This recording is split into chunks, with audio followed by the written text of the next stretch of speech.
ওই জাহান্নামের ভয় করো যেই জাহান্নামের জ্বালানি হবে মানুষ আর পাথর। এ মুসলমান, এজন্য কোরআনের একটি সূরা, একটি আয়াত নয়, একটি জের জবর বানানো সম্ভব নয়। যেহেতু বানানো সম্ভব নয়, এই জন্য সবার উচিত কোরআনের কাছে স্যালেন্ডার করে এই কোরআন অনুপাতে নিজের জীবন গড়া, ঠিক কিনা? তো বিশ্বনবীর পুরো জীবনটাই হলো কোরআন। আম্মাজান আয়েশা সিদ্দিকা রাদিয়াল্লাহু তাআলা আনহাকে বিশ্বনবীর তিরোধানের পর সাহাবারা বিশ্বনবী সম্পর্কে জিজ্ঞেস করলে আম্মাজান আয়েশা সিদ্দিকা রাদিয়াল্লাহু তাআলা আনহা বলেছেন, তোমরা আমার কাছ থেকে নবী সম্পর্কে জানতে চাও, তোমরা কি কোরআন পড়নি? তখন সাহাবারা বলেছে, হ্যাঁ, আমরা তো কোরআন পড়েছি, পড়ি। তখন আম্মাজান জানিয়ে দিয়েছেন, পুরনো কোরআনটাই হলো বিশ্বনবীর জীবনী। এজন্য বিশ্বনবীর জীবনী তো মানব তখন, কোরআন মানব যখন। কোরআনের বরত্ব, মাহাত্ম্য, গুরুত্ব, শ্রেষ্ঠত্ব যদি আমাদের মাঝে অনুধাবন না হয়, তাহলে আমরা কিভাবে আমাদের বুকে নবীর আদর্শ লালন করব, আর কিভাবেই নবীর আদর্শ অনুপাতে জীবন যাপন করব? এজন্য যার মধ্যে কোরআনের গুরুত্ব আছে, তার মধ্যে নবীরও গুরুত্ব আছে। এজন্য আজকে আমরা কোরআনের গুরুত্ব নিয়ে কথা বলবো, শ্রেষ্ঠত্ব নিয়ে কথা বলবো ইনশাআল্লাহ। তবে বিষয়টি সহজে বোঝানোর জন্য এবং সহজে অনুধাবনের জন্য আমরা 3টি পয়েন্টে কথা বলব। প্রথম পয়েন্টে আমরা আল কোরআনের পরিচয় জানব। 2 নম্বর পয়েন্টে কোরআন যে ঐশিক গ্রন্থ, তার কিছু ব্যাখ্যা আমরা উপস্থাপনের চেষ্টা করব। 3 নম্বর পয়েন্টে ইসলামে কোরআন অবমাননার শাস্তি কি, এটা ক্লিয়ার করে দেওয়ার চেষ্টা করব ইনশাআল্লাহ। প্রথম পয়েন্ট, আল কোরআনের পরিচয়। আমরা কোরআন নামে একটি কিতাবকে জানি, চিনি, বুঝি, পড়ি, ঠিক নয় কি? এটাকে সংক্ষেপে বলা হয় আল কোরআন। আল কোরআন শব্দের অর্থ হলো আবৃত্তি করা, পাঠ করা। একত্রিত করার অর্থ নেওয়া যায় উপদেশের অর্থেও। যে অর্থেই নেন, কোরআনের সাথে সামঞ্জস্যপূর্ণ। আবৃত্তি করা, পাঠ করা। আমরা কোরআন তিলাওয়াত করি কিনা? কোরআন জিবরাইলের মাধ্যমে 23 বছরে 114টি সূরাতে একত্রিত করা হয়েছে কিনা? কোরআনে আল্লাহর উপদেশ আছে না নাই? এই জন্য আল কোরআনের অর্থ উপদেশ, আল কোরআনের অর্থ একত্রিত করা, আল কোরআনের অর্থ আবৃত্তি করা, পাঠ করা, তিলাওয়াত করা ইত্যাদি। যেহেতু এটি একটি কিতাব, প্রত্যেক বইয়েরই একজন লেখক থাকে কি থাকে না? লেখক যতটা গুরুত্ব বহন করে, তার লেখাও ততটা গুরুত্ব বহন করে। তো এই জন্য আমরা আসুন দেখি আল কোরআনের পরিচয় যে আমরা জানবো, আমরা একটু তাকিয়ে দেখি আল কোরআনটার মূল লেখক কে। একথা পাবেন আপনারা সূরা আনআমের 155 নং আয়াতে। পবিত্র কোরআন কে লিখেছেন, এটা আল্লাহ তাআলা সে কোরআনেই জানিয়ে দিতে গিয়ে বলেছেন, وهذا كتاب أنزلناه مبارك فاتبعوه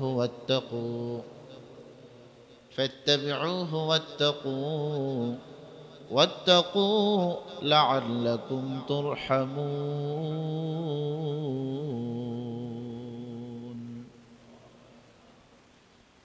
আল্লাহ তাআলা জানিয়ে দিয়েছেন এই বরকতপূর্ণ কিতাব এটা নাজিল করেছি, এটা লিখেছি স্বয়ং আমি আল্লাহ নিজেই। এই বরকতপূর্ণ কোরআন একজন লিখেছেন, নাজিল করেছেন, তিনি কে? তাহলে কোরআনের লেখক হলো স্বয়ং আমাদের স্রষ্টা আল্লাহ। তাহলে আল্লাহ কত বড়? যদি আল্লাহর বড়ত্ব আমাদের অন্তরে বুঝে আসে, তখন কোরআনেরও বড়ত্ব শ্রেষ্ঠত্ব বুঝে আসবে, ঠিক কিনা বলে? পৃথিবীর সমস্ত কিছু ধ্বংস হলেও একজন অবশিষ্ট থাকবেন, বাকি থাকবেন, তিনি কে? যিনি কোনো মায়ের গর্ভ থেকে হননি, তিনি সৃষ্টি করেন, তার সৃষ্টি হওয়া লাগে না, ঠিক কিনা বল? কেউ বলে না আমি পত্রিকা পড়ি না, পত্রিকার শিরোনাম পড়ি না, আমার কাজকর্ম পত্রিকার শিরোনাম হয়, বলে কি বলেন? তাহলে কেউ পত্রিকা পড়ে আর কেউ পত্রিকার শিরোনাম হয়, ঠিক কিনা জোরে বলে? আল্লাহ তাআলা সৃষ্টি করেন, আল্লাহকে কেউ সৃষ্টি করার প্রয়োজন হয় নাই, ঠিক কিনা জোরে বলে? যার কোনো খাওয়ার প্রয়োজন হয় না, খাওয়া ছাড়াই তিনি তার অস্তিত্বে বিরাজমান থাকে, ঠিক কিনা জোরে বলে? তিনি হলেন আল্লাহ, যিনি চিরঞ্জীব, যিনি খাদ্যের ব্যবস্থা করেন, খান না, যিনি বাসস্থানের ব্যবস্থা করেন, তার বাসস্থান তৈরি করার কোনো কারো প্রয়োজন হয় না, যিনি অমুখাপেক্ষী, যিনি কারো কাছ থেকে জন্ম হন নাই কাউকে, এবং আল্লাহ তাআলা নিজে কাউকে বাবা হয়ে জন্ম দেন নাই, তিনি হলেন আল্লাহ। সেই আল্লাহ যদি কোনো কিতাব লেখেন, সেটার গুরুত্ব কম না বেশি? তাহলে আল কোরআন, এই কিতাবের লেখক হলো আল্লাহ, সম্পাদনাও করেছেন আল্লাহ। তার কিতাবে অন্য কেউ কলম ধরবে, সম্পাদনা করবে, এই সুযোগ নেই। সাংবাদিক লিখে দেয়, তার লেখার মধ্যে ভুল থাকতে পারে, আরেকজন এই লেখা একটু সংস্কার করে সম্পাদনা করে, ঠিক কিনা বলে? আল্লাহ লেখার মধ্যে, কথার মধ্যে কলম ধরার মতো পৃথিবীতে কেউ নাই, এটা বলাও ভুল, কিন্তু বোঝার জন্য আজকে বলতে হবে। তো প্রত্যেকটি বইয়ের একটি প্রকাশনা আছে না নাই? কোরআনের প্রকাশনায় কে আছেন এটাও পাবেন।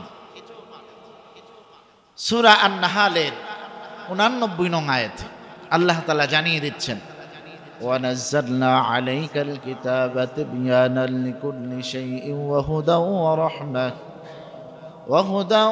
وَرَحْمَةً وَبُشْرَى لِلْمُسْلِمِينَ।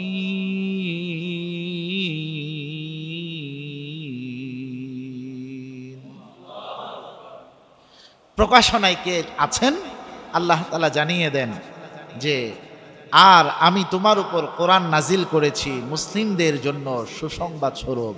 জোরে পড়েন সুবহানাল্লাহ। আর তোমার উপর নাজিল করেছি, এই তুমিটা কে? তুমিটা হলো জনাব মুহাম্মদুর রাসূলুল্লাহ সাল্লাল্লাহু আলাইহি ওয়াসাল্লাম। তো আল্লাহ তাআলা নবীর মাধ্যমে আমাদের কাছে কোরআনটা প্রকাশ করেছেন, ঠিক কিনা জোরে বলেন? এই জন্য আল্লাহ নিজেই প্রকাশ করতে পারেন, একটা মাধ্যমে যে প্রকাশ করেছেন সেই প্রকাশনার দায়িত্বে আছেন আমাদের নবী মুহাম্মদুর রাসূলুল্লাহ সাল্লাল্লাহু আলাইহি ওয়াসাল্লাম। জোরে জোরে পড়েন সুবহানাল্লাহ। কোরআনের লেখক হলো আল্লাহ, প্রকাশনা হলো আমাদের নবী। তো যিনি প্রকাশ করেছেন তিনিও তো সত্যবাদী, ঠিক না জোরে বলেন? তার জীবনে তো একটি মিথ্যা কথাও নাই, একটি গুনাহ নাই, একটি ভুলও নাই, ঠিক না জোরে? তো এমন কেউ যদি প্রকাশনা করে, সেই কিতাবে কোনো ভুল হওয়ার সম্ভাবনা আছে? জোরে বলেন। প্রত্যেকটা বই একটি লাইব্রেরি থেকে বের হয়, ঠিক না বলেন? কোরআন কোন লাইব্রেরি থেকে বের হয়েছে সেটাও আপনারা পাবেন।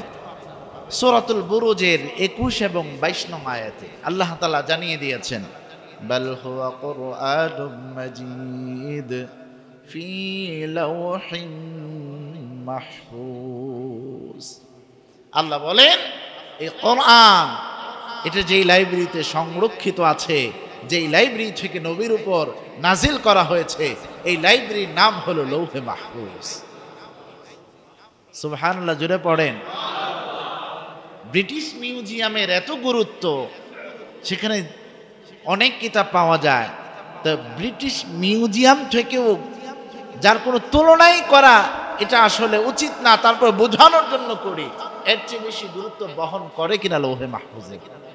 লৌহে মাহফুজ কোথায় বলেন? আল্লাহর কাছাকাছি, ঠিক কিনা বলেন? আল্লাহর কাছাকাছি যে লাইব্রেরি থেকে প্রকাশ হয়েছে, সেই লাইব্রেরির কিতাবটা দাম কম না বেশি? জোরে বলেন। তাহলে আল কোরআনের পরিচয় মুমিন হিসাবে আর প্রয়োজন নাই, এতটুকুই যথেষ্ট। লৌহে মাহফুজ থেকে আমার আল্লাহ নিজে লিখে নবীর মাধ্যমে যে কিতাব আমাদের কাছে পাঠিয়েছেন, এটার যে বড় কিছু আর একজন মুসলমানের কাছে হতেই পারে না, ঠিক কিনা জুড়ে বলেন? এটার চেয়ে বড় আর কিছু হতেই পারে না। আল্লাহ তাআলা পাঠিয়ে দিয়েছেন আমাদের কাছে। আপনার ছেলে আমেরিকায় থাকে, একটা চিঠি পাঠিয়েছে আপনার কাছে, ইমেইল করেছে। এখন তো আর চিঠি পাঠানো, মেইল করে, ঠিক না বলেন? চিঠি বলেন আর ইমেইল বলেন। আপনার ছেলে পাঠালে পড়ে, আপনি পড়বেন কিনা? না এটা রেখে দিবেন? কি পাঠাইছে রেখে দাও, এটা কি করবে? ছেলে পাঠাইছে, পড়তে হবে কি হবে না? আচ্ছা, নিজে যদি পড়া না জানেন কি করবেন?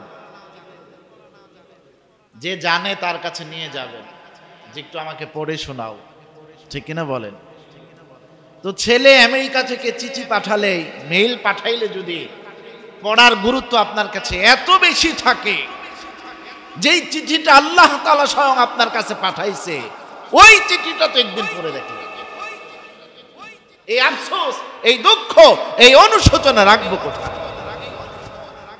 কোরআন একদিনের জন্য পাঠ করি নাই, তিলাওয়াত করি নাই, এমন মুসলমান আজকের এই মসজিদে নাই। ছেলে চিঠি পাঠাইলে পড়ার গুরুত্ব, আল্লাহ চিঠি পাঠাইছে কোরআন, এটা পড়ার গুরুত্ব নেই। এই জন্য ওয়াজ তো অনেক হয়, মানি কয়টা? আজকে জুমার পূর্ব আলোচনা থেকে একটা সবক নিয়ে যান, যে কথা তো সত্য, আমার ছেলে চিঠি পাঠাইলে আমার কাছে গুরুত্ব থাকে, আল্লাহ আমার কাছে একটা চিঠি পাঠাইছে, এটা তো কোনোদিন পড়ে দেখলাম না, এটা তো পড়া দরকার। যেহেতু পারি না, যে পারে তার কাছ থেকে শুনি। এই জন্য বলা হয়েছে, না পারলে কোরআন শুনলেও সমান সওয়াব। সুবহানাল্লাহ, জোরে পড়ুন না কেন? পড়লে যেই সওয়াব, শ্রবণ করলে একই সওয়াব।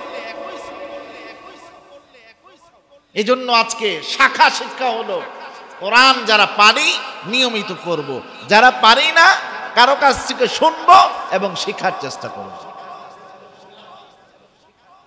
জীবনে একটা আফসোস যে কোরআন শিখতে পারলাম না, এরকম অনেকে আছেন না? নাই? কিন্তু আপনাদের এলাকায় সুবর্ণ সুযোগ, কোরআন শেখার মার্কাজ স্থান আছে না নাই? এত ডাকাডাকি হলো, সবাই সাড়া দিল, আপনি কি করলেন? এখনো ভর্তি হতে পারলেন না, ব্যাপারটা কি? কিসে আপনাকে আটকে দিল? সব শিখলেন, ইংরেজি শিখলেন, সে বলে ইংরেজি পত্রিকাও পড়তে পারে, ডেইলি স্টার পত্রিকা রাখে, আমার দেশ আর রাখে, বলে আমি ইংরেজি পারি, ইংরেজি পত্রিকা পড়লে আমার চর্চা হবে। আছে না নাই বলেন? তা আপনি কোরআনটা পারলেন না, সব পারলেন, আপনার মতো ব্যর্থ পৃথিবীতে আর কেউ নাই, ঠিক কিনা বলেন? এই জন্য কোরআন শিখবো ইনশাআল্লাহ, দিল থেকে পড়েন ইনশাআল্লাহ। আল্লাহ কোরআন শিখার তৌফিক দান করুন, সকলে পড়ি আমিন।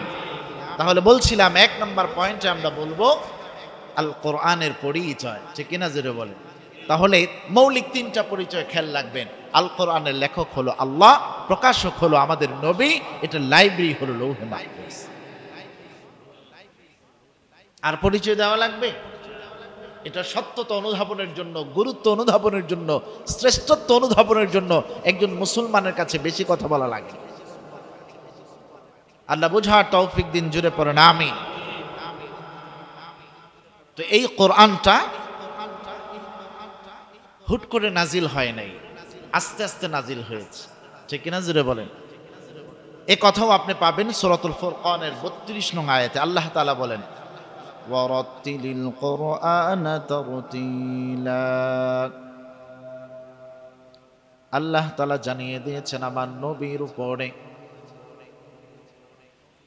40 বছরে কোরআন নাজিল আমি শুরু করেছি। একটি, দুইটি, 5টি, 10টি, 15টি, 20টি করে আয়াত আমি আল্লাহ তাআলা নাজিল করতে করতে 23 বছর সময় নিয়েছি। কেন নিয়েছি জানো? যাতে করে এটা কলবে বসে যায়, যাতে করে এটার ভার আমার নবী সহ্য করতে পারে, যাতে করে এটা সহজে লব্ধ করতে পারে, যাতে করে সহজে জব্দ করতে পারে, যাতে করে এটা তিনি আস্তে আস্তে নাজিল হয়ে পড়ে ধারণ করতে পারে। যেই ছাত্রটা হঠাৎ করে আঙ্গুল ফুলে কলা গাছ হয়ে যায়, তার সম্পদ বেশি দিন টিকে না। যেই ছাত্র ধীরে ধীরে পড়ে মুখস্থ করে, তার পড়াটা অনেক দিন মনে থাকে। যে ব্যক্তি তাড়াতাড়ি পায়, এটা বেশি দিন থাকে না। এই জন্য আবার আল্লাহ সূরাতুল ফুরকানের 32 নং আয়াতে জানিয়ে দিয়েছেন, কাফেররা প্রশ্ন করত জুমলাতান ওয়াহিদা, এই কোরআন একত্রে নাজিল কেন হলো না? আল্লাহ তাআলা জানিয়ে দিয়েছেন এই কোরআন একত্রে কেন নাজিল হয় নাই জানো? যাতে করে সহজে অনুধাবন করতে পারে, সহজে এটার ভার সহ্য করতে পারে। এই জন্য আমি আল্লাহ 5, 10, 15, 20টি করে আয়াত নাজিল করতে করতে একদিন আর 2 দিনে নয়, আমি আল্লাহ তাআলা 23 বছরে পূর্ণ 30 পারা কোরআন নবীর উপরে নাজিল করে দিয়েছি। 23 বছরে যা নাজিল হয়েছে, এটা হয়েছে 30 পারা কোরআন। 30টা ভলিউম। কয়টি ভলিউম? 30টি ভলিউম। এই 30টি ভলিউম নাজিল করে আমার আল্লাহ জানাই দিয়েছেন হুদাল লিন্নাস। আমার আল্লাহ জানাইছেন হুদাল লিল মুত্তাকিন। একদিকে জানাইছেন এই কোরআন আমি মানুষের জন্য নাজিল করেছি। মানুষ যখন কোরআন আঁকড়ে ধরবে, তখন আল্লাহ তাআলা বলে হুদাল লিল মুত্তাকিন। কোরআন যখন আঁকড়ে ধরেছ, তাকওয়া অর্জনকারীর জন্য কোরআন হেদায়েতের পথ দেখাবে, জান্নাতের পথ দেখাবে, ঠিক কিনা জুড়ে বলে। কোরআন কি শুধু মুসলমানের জন্য নাজিল করেছেন না সবার জন্য? যে ব্যক্তি হিন্দু, বৌদ্ধ, খ্রিস্টান সবার জন্য কোরআন আল্লাহ নাজিল করে দিয়েছেন। এই কোরআন কেউ যদি শেখার চেষ্টা করে, তারও লাভ আছে না নাই? শেখার পর যদি আমল করে লাভ আছে না নাই? মুখস্থ করলে লাভ আছে না নাই? কোরআনের ব্যাখ্যা শিখলে লাভ আছে না নাই? এজন্য আজকে আমরা মানুষ হইয়া কোরআনকে আঁকড়ে ধরেছি। এজন্য কোরআনকে যদি পরিপূর্ণ আঁকড়ে ধরতে পারে কি লাভ হবে?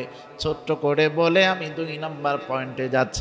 1 নম্বর খেয়াল করে দেখেন, আপনি যদি কোরআন শেখার চেষ্টা করেন, তাহলে আপনার কি লাভ হবে? আল্লাহ পাক রব্বুল আলামিন নবীর মাধ্যমে সহিহ মুসলিমের 2699 নং হাদিসে জানায়া দেন, মান সালাকা তরিকাতান ইয়ালতামিসু ফীহি ইলমান সাখালাল্লাহু লাহু বিহি তরিকান ইলাল জান্নাহ।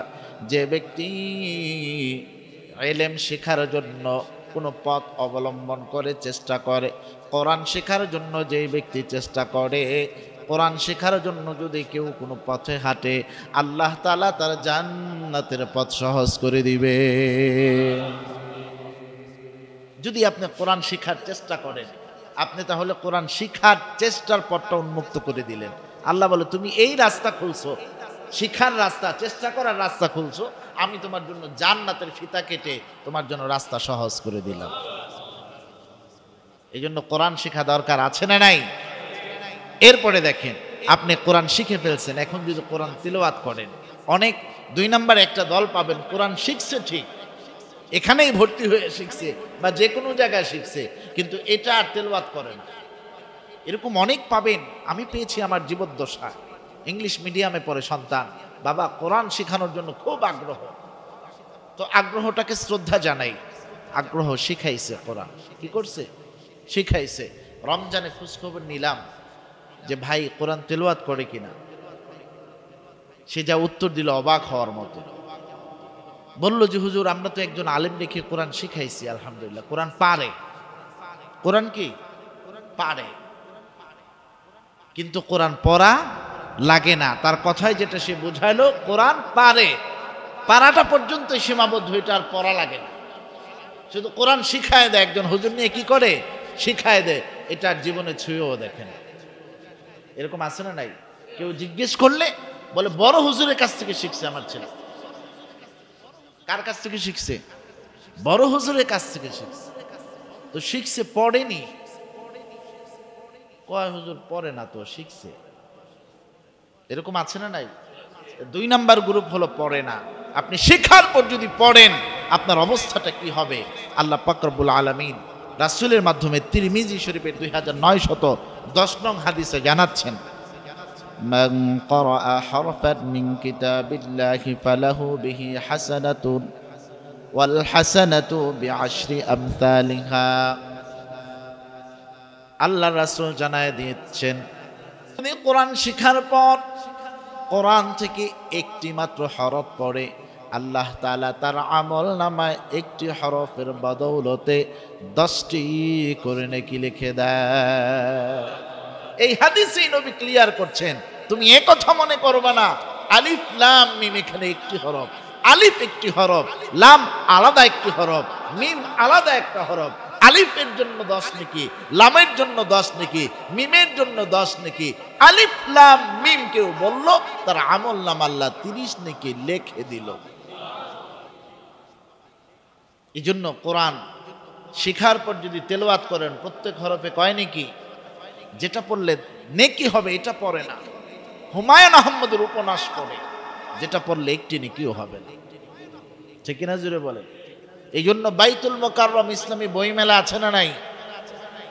সেখান থেকে একটা ইসলামী বই কিনে পড়বে না, কিন্তু চলে যায় বৃক্ষ মেলায়, চলে যায় বিভিন্ন মেলার মধ্যে, বই মেলাতে যায় না। এই জন্য বই মেলাতে গিয়ে ইসলামী বই কিনা দরকার আছে না নাই? এই যে থাইল্যান্ড থেকে বোঝো আপনাদের এখানে জামাত আসছে না? আলহামদুলিল্লাহ, এই জামাতকে আল্লাহ তাআলা দ্বীন ইসলামের জন্য কবুল করুন, জোরে পড়ুন আমিন। থাইল্যান্ড থেকে ইলম শেখার জন্য, শেখানোর জন্য যদি বাংলাদেশে চলে আসতে পারে, আর আপনারা এই গ্যান্ডারিয়া থেকে বাইতুল মোকাররম যাইতে পারবেন না, এটা পারা যাবে না। তো ইসলামী বই মেলা শুধু যাবেনই না, বই ইসলামী বই কিনে নিয়ে আসবেন, বিশ্বনবীর জীবনী কিনে নিয়ে আসবেন, সাহাবীদের জীবনী কিনে নিয়ে আসবেন। এত তো আপনার পড়ার সময় নাই, অন্তত পক্ষে বিশ্বনবীর জীবনী পড়েন, সাহাবীদের জীবনী পড়েন। আপনার জীবন সুন্দর হওয়ার জন্য এগুলো ভূমিকা পালন করবে, ঠিক কিনা বলেন? তো আপনি কোরআন শিখলেন, শিখে আমল করলেন, এই সওয়াব। এরপরে যদি কোরআন মুখস্থ করেন, কি করেন? মুখস্থ যদি করেন আপনার কি লাভ? এই লাভের কথা আল্লাহ রাসূল চমৎকারভাবে হাদিসে জানিয়ে দিচ্ছেন। আল্লাহ রাসূল বলছেন, ইন্না লিল্লাহি আহলিনা মিনান নাস ক্বালু ইয়া রাসূলুল্লাহি মান হুম ক্বাল হুম আহলুল কুরআন আহলুল্লাহি ওয়া খাসাতুহু। আল্লাহ রাসূল বললেন, পৃথিবীতে এমন কিছু লোক আছে যারা আল্লাহ তাআলার আত্মীয়। সুবহানাল্লাহ পড়ো না? কার আত্মীয় বলেন? অনেকে বলে না আমি মন্ত্রীর আত্মীয়, বলে কি বলেন? আমাকে চিনো নাই, বর্তমানে যারা উপদেষ্টা আছে তাদের আমি খালাতো ভাই হই, এই বলে বলে গর্ববোধ করে, কি করে না? আর আল্লাহর রাসূল বলছেন, পৃথিবীর মধ্যে একটা দল আছে, একটা শ্রেণী আছে যারা আল্লাহ তাআলার পরিজন। তখন সাহাবা একরাম বললেন, ইয়া রাসূলুল্লাহ তারা কারা? মানহুম ক্বাল, তারা কারা? তখন আল্লাহর রাসূল চমৎকার ভাবে জানায় দেয়, হুম আহলুল কুরআন, তারা আর কেউ নয়, তারা হলো কোরআনের হাফেজ। সুবহানাল্লাহ, জুড়ে পড়েন। অধিক পরিমাণে কোরআন তেলাওয়াতকারী, এর ব্যাখ্যায় আসছে অধিক পরিমাণে কোরআন তেলাওয়াত করে হাফেজে কোরআন নাই। ঠিক কিনা জোরে বলে? হাফেজে কোরআন যারা মুখস্থ করে তারা আল্লাহর আত্মীয়। এই জন্য আল্লাহর আত্মীয় হওয়ার দরকার আছে না নাই? নিজে তো হতে পারেন নাই, একটা সন্তানকে আল্লাহর আত্মীয়তার বন্ধনে আবদ্ধ করায় দেন, একটা নাতিকে করায় দেন। এগুলো করাবেন না, পড়াবেন ইংলিশ মিডিয়ামে, অসুবিধা নাই, আপনি অপেক্ষা থাকেন, কিছুদিনের মধ্যেই আপনার জন্য বৃদ্ধাশ্রমে বিছানা রেডি হচ্ছে। ঠিক কিনা জোরে বলেন? অসুবিধা নাই, রেডি থাকেন। বলে হুজুর আপনি ইংলিশ মিডিয়ামে পড়ানোকে এত ঘৃণা করলেন? না, ইংলিশ মিডিয়ামেও আপনি পড়ান, কোনো নিষেধ নাই, আগে কোরআনটা পড়ায় না, আগে ইসলামের ফরজ ইলমটুকু অর্জন করায় নেন, নিষেধ নাই। কিন্তু কোরআনের ছোঁয়া যেই শিক্ষায় নাই, এই শিক্ষার মধ্যে কোনো বরকত নাই। ঠিক কিনা বলেন? আল্লাহ বোঝার তৌফিক দেন, জোরে পড়েন আমিন। তাহলে কোরআনের হাফেজ হলে পড়ে আল্লাহর আত্মীয়, আল্লাহর পরিজন হওয়া যায় কি যায় না? এরপরে আপনি হাফেজ হলেন, এখন যদি কোরআনের ব্যাখ্যা শিখেন, কি শিখেন? কোরআনের ব্যাখ্যা শিখেন, সেটাও আপনার কি লাভ দেখেন। আবু দাউদ শরীফের 4053 নং হাদিসে এসেছে, আবু মুসা আল আশারি রাদিয়াল্লাহু তাআলা আনহু থেকে বর্ণিত, তিনি বলে দিয়েছেন আল্লাহ রাসূল থেকে যে কোরআনের জ্ঞান যদি কেউ অর্জন করে তাহলে তার জন্য কি লাভ হবে। আল্লাহ রাসূল হাদিসের মধ্যে চমৎকারভাবে জানিয়ে দিয়েছেন, যারা কোরআনের আলেম হবে তাদের দুনিয়ায় সম্মানটুকু কতটুকু এই হাদিসে জানিয়েছেন। কোন হাদিসে? আবু দাউদ শরীফের 4053 নং হাদিসে আল্লাহ রাসূল ওই হাদিসে জানিয়ে দিয়েছেন, দুনিয়াতে যদি কোনো আলেমকে, কোরআনের জ্ঞান অর্জন করেছে এমন কোনো আলেমকে যদি কেউ সম্মান করে, তাহলে তার সম্মানটা এমন পর্যায়ের হয়ে যায়, আল্লাহকে সম্মান করলে যেই লাভ তার হতো, একজন আলেমকে সম্মান করলে ততটুকুই লাভ। সুবহানাল্লাহ, আরো জোরে পড়েন। আপনি আল্লাহ পাইলে আল্লাহকে, আপনার স্রষ্টাকে যে সম্মান করতেন, এমন সম্মান করতে হবে একজন আলেমকে, তাহলে একজন আলেম হলে পরে তার দুনিয়ায় সম্মান আল্লাহ তাআলা নিজে করে দিচ্ছেন, আল্লাহর সম্মানের সাথে তুলনা করছেন। সুবহানাল্লাহ, জোরে পড়েন। আর সেই আলেমের সম্মান আখিরাতে আছে না নাই? যদি ইলমের উপর আমল করতে পারে তার জন্য জান্নাতের সুসংবাদ আছে না নাই? সুপারিশ করার সুসংবাদ আছে না নাই? কিন্তু আখিরাতে দুনিয়ার নগদটাই শোনার। তাহলে খেয়াল করেন, আমি বলছিলাম কোরআনের পরিচয় বলেছিলাম আল্লাহ তাআলা কোরআন নাজিল করে জানিয়েছেন এই কোরআন মানুষের জন্য। ঠিক কিনা জোরে? সেই মানুষ যদি কোরআনের ইলম শিখে তার কি ফায়দা, সে মানুষ যদি কোরআনের উপর আমল করে কি ফায়দা, কোরআন যদি মুখস্থ করে কি ফায়দা, কোরআনের ইলম যদি শিখে কি ফায়দা, এগুলো ক্লিয়ার করলাম কি করলাম? সূরাতুত তাওবার 122 নং আয়াতে চমৎকারভাবে আল্লাহ জানিয়ে দিয়েছেন, ফালাউলা নাফারা মিন কুল্লি ফিরকাতিন মিনহুম তাইফাতুল লিয়াতাফাক্কাহু ফিদ-দীন ওয়া লিয়ুনযিরু কওমাহুম ইযা রাজাউ ইলাইহিম লাআল্লাহুম ইয়াহযারুন। আল্লাহ তাআলা জানিয়ে দিয়েছেন এই কোরআনের গভীর জ্ঞান একটা শ্রেণীর মানুষের উপর শিক্ষা করা আল্লাহ ফরজ করে দিয়েছেন। এজন্য খেয়াল করে দেখেন আপনার বংশের মধ্যে কোনো হাফেজ আছে কিনা, কোনো আলেম আছে কিনা। না থাকলে আপনার বংশের সিলসিলা তো বাড়তেই থাকবে, একজন বানান বংশ। ঠিক কিনা বলেন? বলে হুজুর আমিও নাই, আমার ছেলেও বড় হয়েছে, নাতিও বড় হয়ে গেছে, এমনও আছে না নাই? কোনো অপশন যখন না থাকবে, অন্য কারো সন্তানকে টাকা দিয়ে হলেও আলেম বানাবে। ঠিক কিনা জুড়ে বলেন? এরকম আছে না অনেকে? এতিমখানায় গিয়ে, মাদ্রাসায় গিয়ে বলে হুজুর আমাকে একটা ছাত্র দেন, তার যত টাকা পয়সা লাগে আমি দেব। বলে কি বলে না? যখন কোনো অপশন নাই সেই অপশন গ্রহণ করলেও নাজাতুর উসিলা হতে পারে কি পারেন? আল্লাহ তাআলা বোঝার তৌফিক দিন, জুড়ে পড়েন আমিন। তাহলে বলছিলাম 1 নাম্বার পয়েন্টে আমরা বলবো কোরআনের পরিচয়। কোরআনের পরিচয় আমরা ডান হাতে এখানেই রেখে দিলাম। এই জন্য আসুন এখন 2 নাম্বার পয়েন্টে চলে যাই। কোরআন ঐশী গ্রন্থ। কি গ্রন্থ? আল্লাহ তাআলার পক্ষ থেকে নাজিলকৃত একটি কিতাব। কিন্তু এই কোরআন যে আল্লাহ তাআলার পক্ষ থেকে নাজিলকৃত কিতাব, এটা কি সবাই বিশ্বাস করতে চায়? বলেন, চায় না। বিশ্বনবীর সময়ও অনেকেই এই কোরআন যে আল্লাহর পক্ষ থেকে নাজিলকৃত কোরআন, এটা বিশ্বাস করতে চায়নি।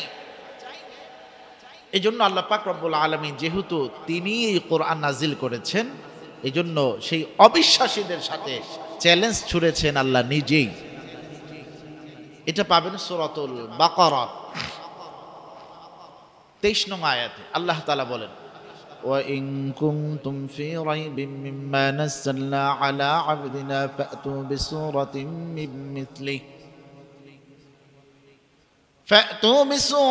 مِّن مِّثْلِهِ وَادْعُوا شُهَدَاءَكُم مِّن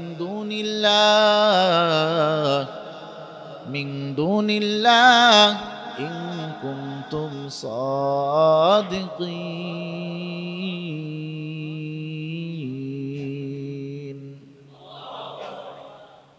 কাফেররা আমাদের নবীকে বলতো, মুহাম্মদ তুমি যা বলো, কোরআনের নামে যা তুমি প্রচার করো, এগুলো মূলত আল্লাহর পক্ষ থেকে নাজিল হয় নাই, এগুলো তুমি নিজেই নিজে বানিয়ে বানিয়ে বলো।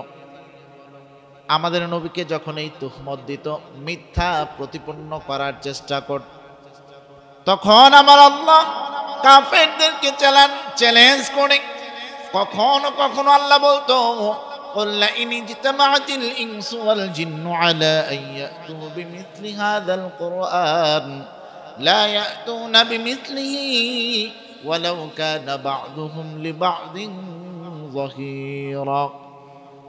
সূরা বনী ইসরাঈলের 88 নং আয়াতে আল্লাহ জানায় দেন, আল্লাহ তাআলা কখনো কখনো কাফেরদেরকে চ্যালেঞ্জ করে বলতো, তোমরা যে বলো নবী যা বলে এগুলো নবীর কথা, এগুলো আমার কথা না, যদি তাই হয় তাহলে কোরআনের অনুরূপ একটি কোরআন তোমরা বানিয়ে দেখাও।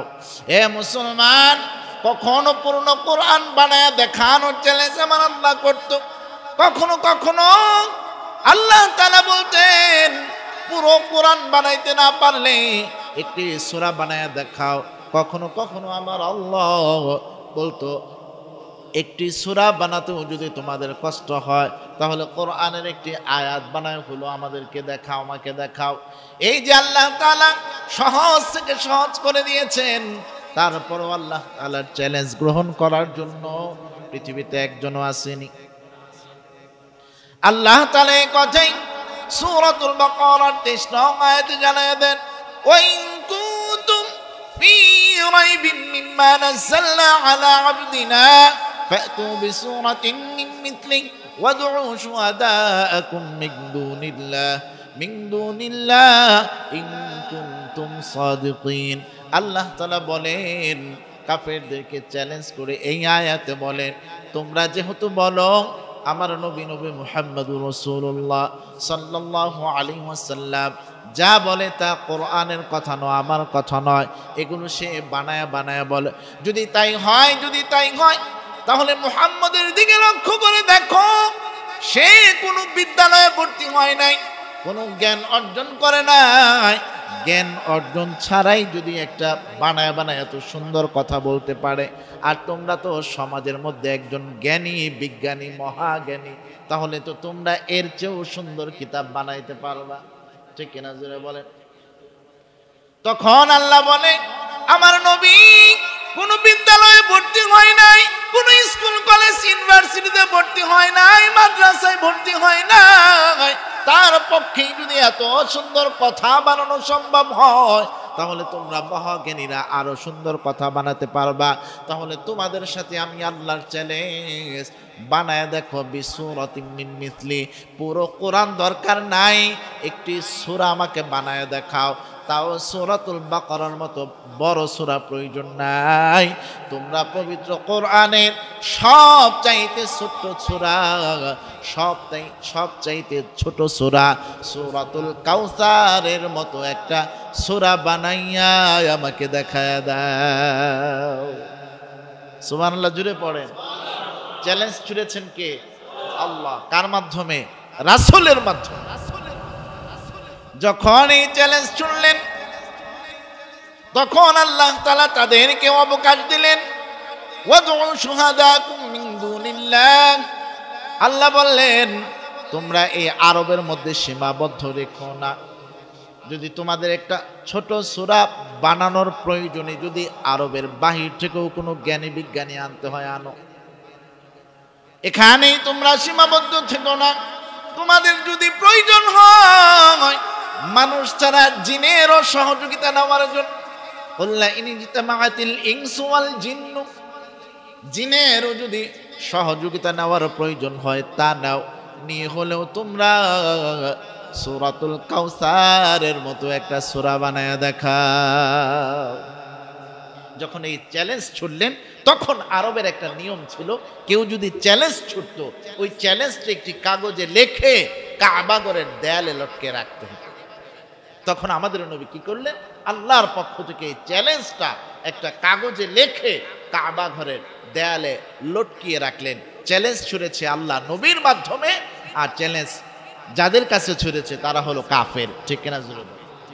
তৎকালীন আরো একটা নিয়ম ছিল, কেউ যদি কাবা ঘরের দেয়ালে কোনো চ্যালেঞ্জ লিখে দিত, এই চ্যালেঞ্জ যাদের বিরুদ্ধে লিখে দিত, যাদের বিরুদ্ধে চ্যালেঞ্জ ছুটতো, তারা যদি এটার জবাব না দিতে পারতো তাহলে লজ্জায় তাদের মাথায় হেট হয়ে যেত, সমাজে তারা মুখ দেখাতে পারত।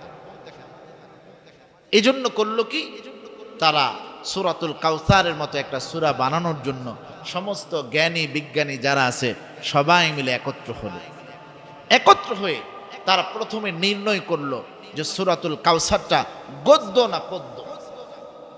তারা খেয়াল করে দেখলো সূরাতুল কাউসারটা না গদ্যে নেওয়া যায় না পদ্যে নেওয়া যায়। গদ্য হতে হলে প্রত্যেক লাইনের শেষে পংক্তি মিল থাকবে না, ঠিক কিনা জুড়ে বলেন। কিন্তু সূরাতুল কাউসারের প্রত্যেকটি আয়াতের শেষে মিল আছে না নাই? ইন্না আ'তাইনাকাল কাউসার ফাসাল্লি লিরাব্বিকা ওয়ানহার ইন্না শানিআকা হুয়াল আবতার। প্রত্যেকটা আয়াতের শেষে র সাকিন আছে না নাই? প্রত্যেকটা আয়াতের শেষে যখন পংক্তি মিলে গেল, সমস্ত জ্ঞানী বিজ্ঞানীরা বলল সূরাতুল কাউসারকে কোনো গদ্যের মধ্যে নেওয়া যাবে না। চলো দেখি, পদ্যের মধ্যে নেই, কবিতার মধ্যে নেই। কবিতা তো প্রত্যেকটি লাইনের শেষে একটা মিল থাকে, ঠিক কিনা জোরে বল। কিন্তু পদ্যের একটা নিয়ম হলো, আরবি সাহিত্যের একটা নিয়ম হলো, দুই লাইন মিলে একটা হলো পংক্তি, ঠিক কিনা জোরে বল। কিন্তু সূরাতুল কাউসারের আয়াত হলো মাত্র 3টা। তাহলে প্রথম পংক্তি যদি মিলাই, ইন্না আ'তাইনাকাল কাউসার ফাসাল্লি লিরাব্বিকা ওয়ানহার, প্রথম পংক্তি মিলে গেল। দ্বিতীয় পংক্তি মিলাতে আরো একটি আয়াত লাগবে, কারণ সেখানে লাইন হলো একটা, ঠিক কিনা জোরে বল। ইন্না শানিআকা হুয়াল আবতার। তখন তারা দেখলো এটার পদ্যের মধ্যেও নেওয়া যায় না। সূরাতুল কাউসার এটা গদ্যেও নেওয়া যায় না, পদ্যেও নেওয়া যায় না। তারা মহা বিপদে পড়ল। কিভাবে সূরাতুল কাউসারের মতো একটি সূরা বানাবে? তারা বিপাকে পড়ে গেল, বানাতে পারে না। এ মুসলমান, শুধু আরব দেশের জ্ঞানী গুণী না, পুরো পৃথিবীর জ্ঞানী গুণী মিলেও যদি চেষ্টা করে, একটি সূরা তো দূরের কথা, কোরআনের যে বা শব্দের একটা বা অক্ষরের হরফের যে নোক্তা, সেই নোক্তাটাও বানানো সম্ভব না, ঠিক কিনা? মহাবিপাকে পড়ে এখন উত্তর না দিলেও তো লজ্জা, ঠিক কিনা জুড়ে বলেন। এখন তারা একটা কাজ করলো, তো এক কাজ করো, সূরাতুল কাউসারে তো আয়াত 3টা, চতুর্থ একটা আয়াত বানাও। আয়াত বানায় এটা মিল করে লাগায় দাও কাবা দেয়ালের মধ্যে। তখন তারা চতুর্থ একটি বাক্য বানালো, যেই বাক্যটা হলো লাইসা হাযা কালামিল বাশার। এই বাক্য মিলাইয়া সূরাতুল কাউসারটা বাইতুল্লাহর দেয়ালের মধ্যে লটকে তারা বাসায় চলে গেল। এ মুসলমান, তারা চতুর্থ যে বাক্যটা বানালো, এই বাক্যটার অর্থ হলো এই কোরআন, এই সূরা, এই আয়াত কোনো মানুষের পক্ষে বানানো সম্ভব নয়। তারা যেটা বানালো এটার অর্থ হলো এই আয়াত কোরআন এটা কোনো মানুষের পক্ষে বানানো সম্ভব নয়। এবার বলেন চ্যালেঞ্জ যে তারা জিতলো না হারলো? জুড়ে বলেন। হেরে গেল। আর হেরে যে যাবে এই কথা আল্লাহ তাআলা 24 নং আয়াতে জানিয়ে দিয়েছেন, فإن لم تفعلوا ولن تفعلوا فاتقوا النار التي وقودها الناس والحجارة أعدت للكافرين। আল্লাহ তাআলা চ্যালেঞ্জ ছুড়ে বলেছে, যদি তোমরা সত্যবাদী হও কোরআনের একটি ছোট্ট সূরার মতো সূরা বানাও, যদিও তোমরা পারবা না। আল্লাহ নিজেই বলেছে তোমরা কি করবা না? পারবা না। যদি তোমরা তা না পারো তাহলে ওই জাহান্নামের ভয় করো, যেই জাহান্নামের জ্বালানি হবে মানুষ আর পাথর। হে মুসলমান, এজন্য কোরআনের একটি সূরা, একটি আয়াত নয়, একটি জের জবর বানানো সম্ভব নয়। যেহেতু বানানো সম্ভব নয়, এই জন্য সবার উচিত কোরআনের কাছে স্যালেন্ডার করে এই কোরআন অনুপাতে নিজের জীবন গড়া, ঠিক কিনা? তাহলে বলেছিলাম কোরআন যে ঐশিক গ্রন্থ এর একটা দালিলিক একটা ব্যাখ্যা দিব। 2 নাম্বার পয়েন্টে পেলেন কিনা ব্যাখ্যা? জুড়ে বলেন। এবার আসুন আমরা চলে যাই 3 নাম্বার পয়েন্টে। আমি বলেছিলাম 3 নাম্বার পয়েন্টে বলবো কোরআন যেহেতু বানানো সম্ভব না, এটার কাছে স্যারেন্ডার করতে হবে। কেউ যদি স্যারেন্ডার না করে, এই কোরআনকে অসম্মান করে, এই কোরআনকে অবমাননা করে, তার জন্য কি শাস্তি এটা জানা দরকার আছে না? খেয়াল করে দেখেন আল্লাহ পাক রব্বুল আলামিন সূরাতুল মাইদার 33 নং আয়াতে কোরআন অবমাননা করলে কি শাস্তি হবে তার সে কথা আল্লাহ চমৎকার ভাবে জানিয়ে দেন। আল্লাহ বলেন, ইন্নামা জাযাউল লাযীনা ইউহারিবুনাল্লাহা ওয়া রাসূলাহু ওয়া ইয়াসআউনা ফিল আরদি ফাসাদান আন ইউকাত্তালু আও ইউসাল্লাবু আও তুকাত্তা'a আইদিহিম ওয়া আরজুলুহুম মিন খিলাফিন আও ইউনফাকু মিনাল আরদ। আল্লাহ পাক রব্বুল আলামিন চমৎকারভাবে সূরাতুল মাইদার 33 নং আয়াতে যা জানিয়ে দেন তা হলো, খেয়াল করে দেখেন, কেউ যদি কোরআনকে অসম্মান করে, কেউ যদি কোরআন অবমাননা করে, সে ব্যক্তি আল্লাহর সাথেই নাফরমানি করলো, আল্লাহকে অপমান করলো, ঠিক কিনা জোরে বল? কারণ কোরআনের লেখক হলো আল্লাহ, কোরআন নাজিল করেছে আল্লাহ। যে ব্যক্তি কোরআন অসম্মান করলো সে নবীকে অসম্মান করলো, কারণ নবীর মাধ্যমে নাজিল হয়েছে। এজন্যই আয়াতে আল্লাহ জানায় দেন, আল্লাহ এবং আল্লাহর রাসূলের সাথে যারা বেয়াদবি করবে, আল্লাহ এবং আল্লাহর রাসূলের সাথে যারা অসম্মানমূলক আচরণ করবে, তাদের দুনিয়াবি একটি শাস্তি, সেই শাস্তি হলো তাদেরকে শুলিতে চড়াইয়া তাদের মৃত্যু দণ্ড কার্যকর করতে হবে, ঠিক কিনা জোরে বলেন? তার দুনিয়ার শাস্তি একটা, তার মৃত্যু দণ্ড দিতে হবে, ঠিক কিনা জোরে বলেন? এই জন্য বলাই বাহুল্য, এই গত শনিবারে নর্থ সাউথ বিশ্ববিদ্যালয়ের একজন শিক্ষার্থী, ঠিক কিনা জোরে বলেন? অপূর্ব পাল নাকি? আমি বলি অপূর্ব পাল না, নিন্দনীয় পাল, ঠিক কিনা জোরে বলেন? সে অপূর্ব পাল কোরআনকে অসম্মান করছে কি করে নাই? জোরে বলেন।